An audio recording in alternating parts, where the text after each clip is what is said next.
اکثریت مسلمانوں کی مومن نہیں ہے، مسلم ہے، مسلم ہے۔ اکثریت مسلمانوں کی اگر مومن ہوتی تو مسلمان دنیا میں ذلیل و خوار نہیں ہو سکتا تھا۔ وَلَا تَهِنُوا وَلَا تَحْزَنُوا وَأَنْتُمُ الْأَعْلَوْنَ إِن كُنتُم مُؤْمِنِينَ۔ اے مسلمانوں گھبراؤ نہیں، افسوس نہ کرو، ہمارا وعدہ ہے اگر تم مومن ہوگے تو تم ہی سب سے بلند ہوگے۔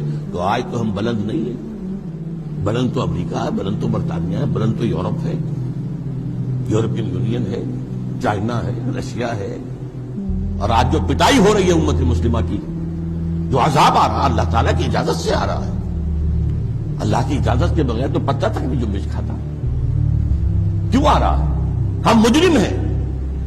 ہم نے آزاد ہونے کے بعد آج تک کسی مسلمان ملک میں اسلامی نظام قائم نہیں کیا، دین کو قائم نہیں کیا۔ جو آزاد ہوا اس نے یا قبلہ بنا لیا واشنگٹن کو یا بنا لیا ماسکو کو، اسلام کے لیے۔